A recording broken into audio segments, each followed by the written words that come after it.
सबसे पहले हम हिमाद्री की बात करते हैं। तो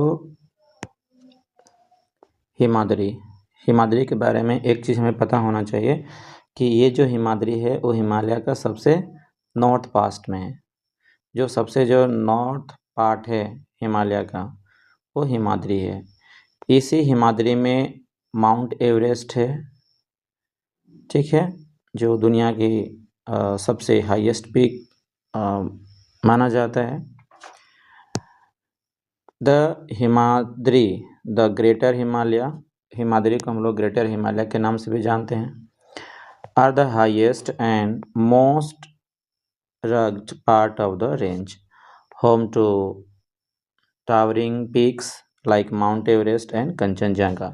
इसी में 2 peaks है, पहला है माउंट एवरेस्ट और सेकेंड है Kanchenjunga. This region remains snow covered throughout the year. हालांकि ये पूरे साल भर स्नो से कवर रहता है क्योंकि यहाँ पे स्नोफॉल होता है। एक्चुअली होता क्या है कि अगर कोई भी पीक है, ठीक है, अगर 4500 मीटर से ऊंचा है, ज़्यादा हाइट पे है ना, उसका एल्टीट्यूड जो है 4500 मीटर से ज़्यादा है, तो वो स्नोफॉल से कवर रहेगा क्योंकि उतना ऊपर जाने के बाद, उतना एल्टीट्यूड जाने के बाद वहाँ का टेम्परेचर माइनस में चला जाता है। This region remains snow covered throughout the year. Life here is tough and there are not many human settlements। और ये हिमाद्री, ये जो रेंजेस है, ठीक है, यहाँ का जो रीजन है, यहाँ पे बहुत ज़्यादा पॉपुलेशन नहीं होता है, ज़्यादा ह्यूमन सेटलमेंट्स नहीं होते, ह्यूमन की बस्तियाँ ज़्यादा पे नहीं होती है क्योंकि वहाँ पे हार्श क्लाइमेट होता है। नेक्स्ट हमें पढ़ना है हिमाचल। हिमाचल की बात करें तो हिमाचल जो है वो हिमाद्री के नीचे है, हिमाद्री के नीचे है। हिमाचल जो है हिमाद्री के साउथ पार्ट में पड़ता है and the Himachal the lower Himalaya, इसको लोअर हिमालय के भी नाम से जानते हैं। खैर कुछ अलग बुक है जिसको हम लोग मिडिल हिमालय भी जानते हैं, उसमें मिडिल हिमालय भी दिया है, पर यहाँ जो न्यू अपडेटेड है यहाँ पे लोअर हिमालय दिया गया है। Lie south of the greater Himalaya, greater Himalaya के साउथ में पड़ता है and have more moderate climate, और यहाँ पे जो क्लाइमेट होता है वो मॉडरेट होता है। खैर यहाँ भी ठंड लगती है पर इतना भी नहीं कि सरवाइव ना किया जा सके, मॉडरेट क्लाइमेट रहता है यहाँ पे। Allowing rich biodiversity and human habitation. Popular hill station such as Nainital Uttarakhand, जो यहाँ पे दार्जिलिंग है, वेस्ट बंगाल है, शिमला जो कि हिमाचल प्रदेश में है, एंड मैसूरी उत्तराखंड में are located in this region. यहाँ पे मॉडरेट क्लाइमेट होने की वजह से क्या है कि लोग यहाँ पे रहना ज़्यादा पसंद करते हैं और बहुत रिच डाइवर्सिटी है, बहुत सारे पेड़ पौधे, बहुत सारे यहाँ पे देखेंगे कि टूरिस्ट प्लेस है ना, लोग यहाँ पे एज अ टूरिस्ट आना पसंद करते हैं। बहुत सारे हिल्स स्टेशन है, जैसे नैनीताल हो गया जो कि उत्तराखंड में है ना, दार्जिलिंग है जो कि वेस्ट बंगाल में दार्जिलिंग है, शिमला हिमाचल प्रदेश में एंड मैसूरी उत्तराखंड में। ये कुछ यहाँ पे एज अ टूरिस्ट प्लेस है। सबसे अगर उसके बाद देखेंगे कि जो हिमाचल के जो साउथ में है वो है शिवालिक। शिवालिक बेसिकली यहाँ पे कोई माउंटेन नहीं है, मतलब बेसिक माउंटेन का ही पार्ट है, पर यहाँ पे हिल्स है, मैक्सिमम हिल्स रेंजेस देखने को मिलता है। The Shivalik hills the outer Himalaya, क्योंकि सबसे नॉर्थ में है हिमाद्री और सबसे साउथ में जो है ना ये क्या है, शिवालिक है। Outer Himalaya form the outermost and lowest ranges, consisting of rolling hills and dense forest। बहुत यहाँ पे dense forest होता है। These foothills are rich in wildlife, serving as a transition zone between the Himalayas and the Gangetic Plains, also called the Northern Plains। ठीक है, यहाँ से जो शिवालिक है बेसिकली यहाँ पे हिल्स स्टेशन है और रिच वाइल्ड लाइफ है, वाइल्ड सेंचुरीज भी यहाँ देखने को मिलता है। बहुत यहाँ पे डेंस फॉरेस्ट देखने को मिलेगा, है ना, serving as a transition zone between the Himalayas and the Gangetic plains. और इसके बाद स्टार्ट होता है यहाँ पे गैंगेटिक प्लेन्स।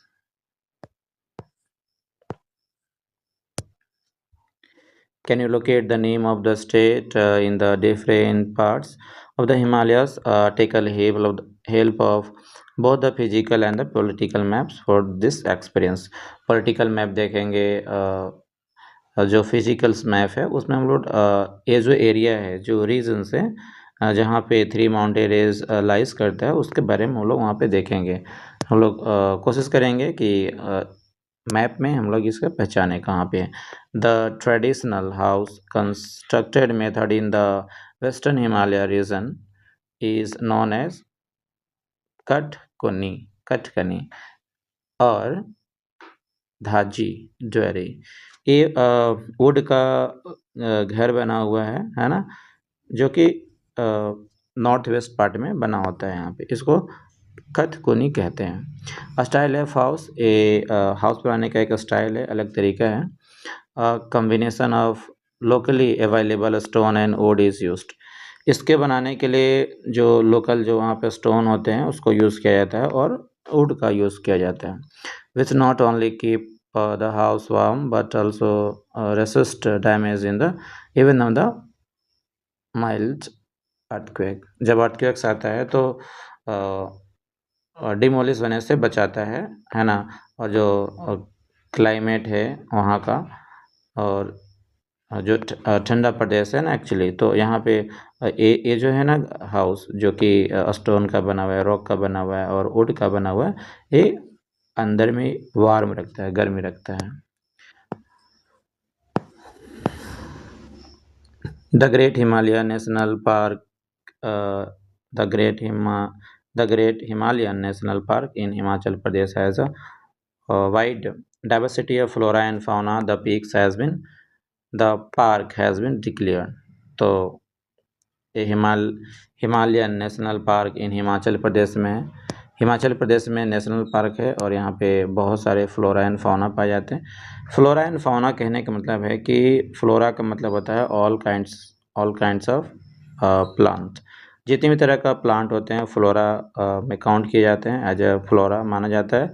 और जितने भी बर्ड्स है, एनिमल्स है ना, ये सभी को हम लोग फाउना बोलते हैं। और ये रिजर्व है, ये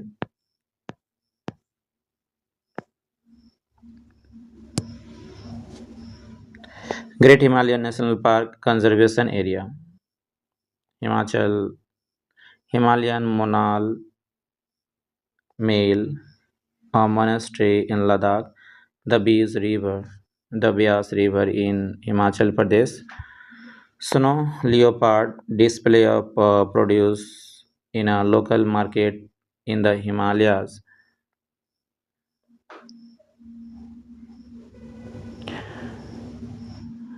rhododendron, a type of sherbet is made out of this flower। ये कुछ बायोडाइवर्सिटी है। और यहाँ पे ये जो एरिया है, यहाँ पे नेशनल पार्क भी है। यहाँ पे बहुत सारे वैरायटी ऑफ फ्लोरा है और बहुत सारे फौना भी पाए जाते हैं। Next we have to discuss about the cold desert India. A World Heritage Site is UNESCO. The biodiversity of the park is being preserved by the government as well as the village communities, the life inside the park। जो भी park बनाए गए हैं वहाँ पे government के द्वारा protect किया जाता है ना, और वहाँ के लोगों के द्वारा भी उसे प्रोटेक्ट किया जाता है। Next, cold desert in India. Actually यहाँ पे ये जो एरिया है, ये जो कोल्ड डेजर्ट है ये लद्दाख में है ना। और यहाँ का जो सिग्निफिकेंट है, देखते हैं कि जब ठंड का मौसम आता है तो -30 डिग्री टेम्परेचर तक यहाँ तक पहुँच जाता है। ये भी यहाँ पे स्नो से ही कवर्ड रहता है। The word desert immediately evokes an image of a hot place जब भी हम डेजर्ट का नाम सुनते हैं तो हमें लगता है कि ये जो डेजर्ट है ना हॉट ही डेजर्ट होगा, यहाँ का क्लाइमेट बहुत ही हार्श क्लाइमेट रहता होगा, बहुत ही गर्मी रहता होगा, पर ऐसा नहीं है। यहाँ का जो क्लाइमेट है एक कोल्ड रहता है, क्योंकि ये हाई एल्टीट्यूड पे होता है। जितना ज़्यादा हम हाई एल्टीट्यूड पे जाएंगे वहाँ क्लाइमेट उतना ही ठंडा रहेगा, कोल्ड रहेगा। However, there are also cold desert and we have one in India. India में पहला ऐसा डेजर्ट है जो कि लद्दाख में है, वो कोल्ड डेजर्ट है। Ladakh is the cold desert where winter temperature drop below -30 degree. -30 degree से भी बिलो चला जाता है, कम चला जाता है, इतना टेम्परेचर यहाँ पे कम हो जाता है। There is very little rainfall and the landscape is rugged with rocky terrain. यहाँ पे रॉकी टेरेन है, पथरीला टेरेन है ना। ये जो स्ट्रक्चर है ये टेरेन वाला पार्ट है, और देखने में लगता है कि सरफेस ऑफ द मून का जो सरफेस होता है, उबड़ा खबड़ा रग्ड सरफेस होता है ना, उसको हम लोग टेरेन बोलते हैं। तो लगता है कि ये सरफेस ऑफ द मून है, और इसे सरफेस ऑफ द मून माना भी जाता है क्योंकि उसी के जैसा मिलता जुलता रहता है। डीप वैलीज भी है यहाँ पे, deep valleys and lakes such as Pangong Tso. Pangong Tso, यहाँ पे पैंगोंग सो एक लेक है ना। पैंगोंग सो यहाँ पे लेक है।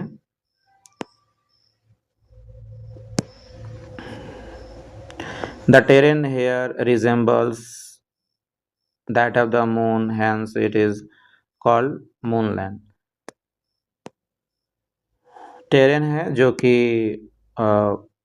सरफेस ऑफ द मून के जैसा दिखता है, और इसको हम लोग क्या बोलते हैं, moonland.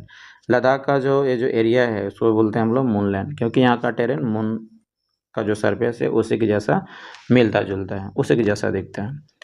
Geologists explain the formation of this terrain as we saw earlier by the fact that is mountains were folded when the Indian landmass collided to Eurasia. This folded portion was part of an ocean, and so the rock in this area। थोड़ा सा समझ आते हैं। देखिए हुआ क्या था, ये जो टेरेन बना है ना, जिसको हम लोग बोलते हैं कि सरफेस ऑफ द मून है, मून का सरफेस से मिलता जुलता है। एक्चुअली हुआ क्या था, 70 मिलियंस अगो या 50 मिलियंस अगो, ठीक है। ये लंबा प्रोसेस था, आगे हम लोग पढ़ेंगे इसके बारे में, या अलग से इसके वीडियो बना देंगे। हुआ क्या था कि जो इंडिया का जो टेक्टोनिक प्लेट्स है ना, वो ये लगा हुआ था जो अफ्रीका कंटिनेंट है ना। अफ्रीका कंटिनेंट से मूव करते हुए आया, और यूरेशिया का जो प्लेट है, टेक्टोनिक प्लेट्स, मतलब कि एशिया और यूरोप का साथ में जो यूरेशिया कंटिनेंट है, यूरेशिया का जो टेक्टोनिक प्लेट्स है उसे आकर के कोलाइड हो गया, टकरा गया। तो बीच में जो ओशियंस पड़ा, तो ओशियंस का जो टेक्टोनिक प्लेट्स है उस टेक्टोनिक प्लेट्स को फोल्ड कर दिया और अपवर्ड की तरफ फोल्ड किया, है ना। जो हिमालय जो माउंटेन जो बना हुआ है, जो कि चाइना और इंडिया के बीच में बोले तो, है ना। तो जो अभी हम लोग 3 रेंजेस पढ़े, ठीक है, तो ये रेंजेस जो है ना, एक्चुअली हुआ क्या कि इंडिया का जो टेक्टोनिक प्लेट्स है, जो इंडिया है उसका अलग टेक्टोनिक प्लेट्स है, और वो जो है यूरेशिया का टेक्टोनिक प्लेट से आकर के कोलाइड हो गया, टकरा गया। तो जो वहाँ पे जो ओशियंस का जो टेक्टोनिक प्लेट्स था वो फोल्ड होते हुए कुछ तो सबमर्ज्ड हुआ, है ना, कुछ तो मैग्मा में मिल गया, और बाकी जो कुछ जो सरफेस ऑफ द ओशियन है, जो उसका बॉटम है, उसका जो टेक्टोनिक प्लेट्स है उसका जो क्रस्ट पार्ट है वो ऊपर की तरफ मुड़ गया। और हुआ क्या कि बॉटम पे, यानी कि जो ओशियन है, ओशियन के बॉटम पे जितने भी क्लेस वगैरह थे, है ना, जितने भी वेस्ट मटेरियल थे, क्लेस थे, सैंड वगैरह था, वो सब साथ में जो टेक्टोनिक प्लेट्स है ओशियन का, वो सब साथ में ऊपर की तरफ उठ गया। सो ये देखने में लगता है ऐसा कि सरफेस ऑफ द मून है। कभी टेक्टोनिक प्लेट्स के बारे में कैसे फोल्ड होता है हम अलग से वीडियो बना करके समझा देंगे। ये यहाँ पे है इस एरिया में जो लोग है एनिमल हस्बेंड्री करते हैं, एनिमल रेयरिंग करते हैं।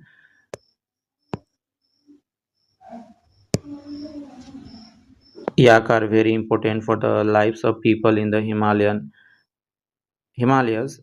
They are reared for their milk, meat, wool, and the dung, and are also used for transport. Transport के लिए यूज़ करते हैं, इसका ऊल के लिए यूज़ करते हैं, मिल्क के लिए यूज़ करते हैं, है ना। बहुत सारे इससे जो बहुत सारे फ़ायदे हैं इन लोगों को। मीट के लिए यूज़ करते हैं, एज अ स्टोर फूड भी यूज़ किया जाता है। ये आप देख सकते हैं यहाँ पे लेक है ना। और ये जो स्ट्रक्चर आप देख पा रहे हैं यही है। ओशियन का जो सरफेस था ना, जो बॉटम वाला, वो फोल्ड होकर के ऊपर आ गया। तो यहाँ पे क्ले टाइप का लग रहा है कि क्ले है ना, बाद में ड्राई हो गया क्ले। तो यहाँ पे सैंड वगैरह मिलता है और धीरे धीरे जो सैंड जो है ना, ये इरोड भी होता है। ये जो सैंड है वो इरोड भी होता है, ठीक है, क्योंकि यहाँ पे सैंड है, क्लेज है, ठीक है। तो धीरे धीरे ये इरोड भी होता है। और यहाँ पे लेक भी है, लेक है यहाँ पे, लद्दाख में लेक है।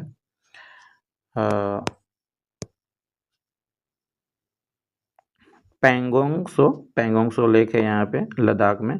This lake has salty water, काफ़ी साल्टी है, क्योंकि ये जो स्ट्रक्चर है यहाँ पे बहुत सारे मिनरल्स होते हैं। और मिनरल्स जब वाटर आएगा तो साथ में बहुत सारे मिनरल्स को कंटेन करके यहाँ पे स्टोर हो जाएगा।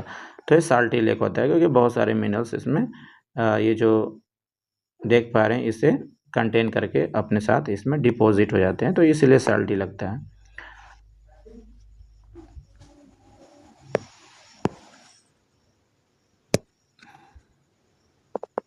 Are made largely of sand and clay. Wind and rain have eroded the mountains into the shape you see in the photograph. तो यही चीज़ बताया गया था जो कि पहले बता रहे थे कि ये जो शेप है ना, विंड से वाटर से इरोड होते रहता है। ये जो शेप है विंड और वाटर से इरोड होते रहता है। Despite the harsh condition, Ladakh is home to unique wildlife like leopard, ibex, Tibetan antelopes. The Ladakhi people lead a simple life. The region is known for its ancient monasteries and colorful festivals. ये जो regions हैं, तो यहाँ पे ancient जो monasteries है, जो तीर्थयात्री जो हैं, है ना, वो लोग कलरफुल फेस्टिवल सेलिब्रेट करते हैं, सच एज लोसार फेस्टिवल है जो कि लद्दाख में मनाया जाता है, एंड हैमिस फेस्टिवल, ठीक है। ये दो फेस्टिवल्स वहाँ पे मनाए जाते हैं। Next we have to discuss about the Gangetic plains. Gangetic plains कहने का मतलब है कि गंगा रिवर से बने हुए planes. As we move southwards from the Himalayas, we reach the vast and fertile Gangetic Plain. जैसे अगर हम मूव करते हैं नॉर्थ से साउथ की तरफ, है ना, तो यहाँ पे गैंगेटिक प्लेन्स देखने को मिलता है जो कि गंगा रिवर से बने होते हैं और इसके साथ में जो ट्रिब्यूटरीज रिवर है उनसे बने होते हैं। This plains have been an important part of the history and civilization of India. India का जो हिस्ट्री है या जो सिविलाइजेशन है, जो कैसे अर्बनाइजेशन हुआ था, across the river, around the river के आसपास में पहला जो देखते हैं कि जो इंडस वैली सिविलाइजेशन है, जो कि इंडिया का जो नॉर्थ वेस्ट पार्ट में है, जो इंडस रिवर है या उसके जो ट्रिब्यूटरीज रिवर है उस आसपास में इंडस वैली सिविलाइजेशन बना था। सेकेंड, जो इसका हिस्ट्री का अगर हम पढ़ेंगे, जो सिविलाइजेशन था एक्चुअली, जो जो गंगा रिवर है ना, उसके आसपास में जो बिहार का जो एरिया है, मगध महाजनपद के बारे में पढ़ेंगे। ये हिस्ट्री में हम लोग पढ़ेंगे कि कैसे मगध महाजनपद कैसे डेवलप हुआ था। उसमें टोटल 16 महाजनपद थे।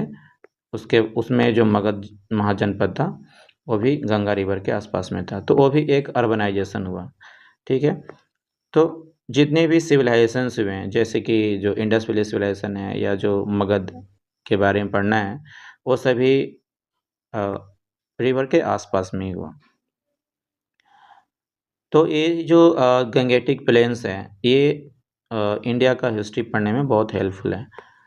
These plains are nourished by the mighty rivers of organizing form of Himalayas for providing the vital lifeline.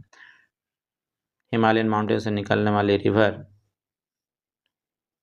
से ये जो गंगा रिवर है इससे हमें जो नॉर्दर्न प्लेन्स है वो बना है। मेन रीज़न ये है जो कि लाइफ लाइन देता है water.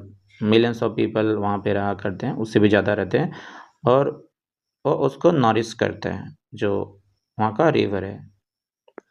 Water the Ganga, Indus and Brahmaputra, three जो मेन जो रिवर बेसिन है वो गंगा है, इंडस है एंड ब्रह्मपुत्र है। तो ये एरिया काफ़ी डेवलप है। River system along with their extensive network of tributaries, बहुत सारे इसमें ट्रिब्यूटरीज रिवर्स मिलेंगे। In is the soil with minerals, यहाँ का जो सॉइल्स है, जो गंगेटिक प्लेन्स का जो सॉइल्स है उसमें बहुत सारे मिनरल्स हैं। फर्टाइल सॉइल है, इसमें क्रॉप प्रोडक्शन बहुत ज़्यादा होता है, making the region highly fertile and ideal for agriculture. Agriculture के लिए बेस्ट माना जाता है क्योंकि यहाँ पे एलुवियल सॉइल पाए जाते हैं।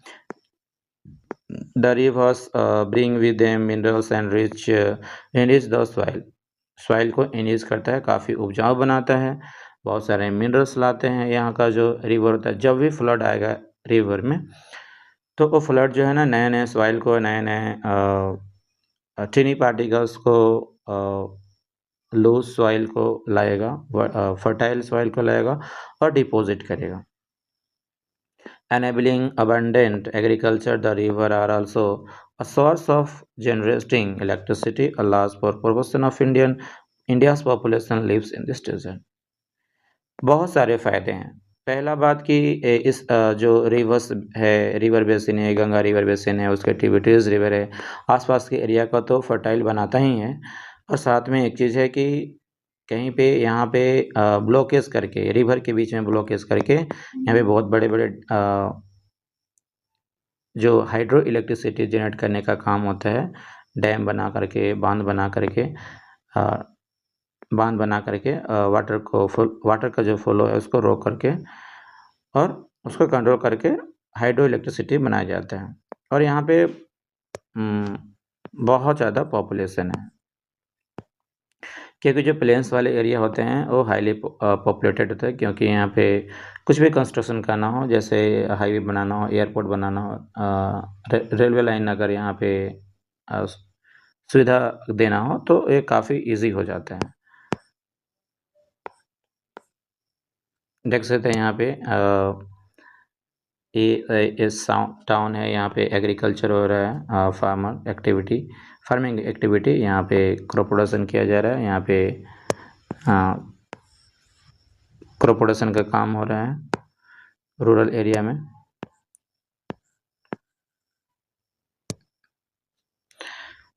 The flat land of the northern plains has allowed for the development of an elaborate transport के लिए बहुत बेहतर होता है क्योंकि प्लेन्स एरिया होता है, बहुत सारे रोड नेटवर्क्स बनाए जा सकते हैं, बहुत अच्छा डेवलप हो सकता है, और जिसमें ट्रांसपोर्ट नेटवर्क में कोई प्रॉब्लम ना हो, बहुत अच्छे से स्टार्ट हो जाए तो वो एरिया डेवलप हो जाता है। Road and railway network facilities and movement of people and goods over long distance, तो पीपल का भी मूवमेंट आसान हो जाता है प्लेन्स वाले एरिया में। लॉन्ग डिस्टेंस से लोग ट्रैवल कर सकते हैं, as you will see in the tapestry of the past chapter. The Ganga, the Brahmaputra and other rivers have been used for millennia for travel and trade. इस travel and trade के बारे में हम लोग पढ़ेंगे हिस्ट्री चैप्टर में कि कैसे जो नॉर्थ वेस्ट पार्ट है या जो इंडिया का जो नॉर्थ पास्ट है वो वहाँ से कैसे ट्रेड रूट इमर्ज हुआ था। दो नए ट्रेड रूट बने हुए थे, ठीक है, दो ट्रेड रूट बने हुए थे जिससे वो एरिया को और डेवलप करने में आसानी हुई, क्योंकि ट्रेड एक्टिविटी बहुत ज़्यादा हो गई इंटायर इंडिया और सी ओवर या समुद्री खोज पर अदर एम्पायर में भी ट्रेड एक्टिविटी स्टार्ट हो गया था। Modes of transport in the Gangetic planes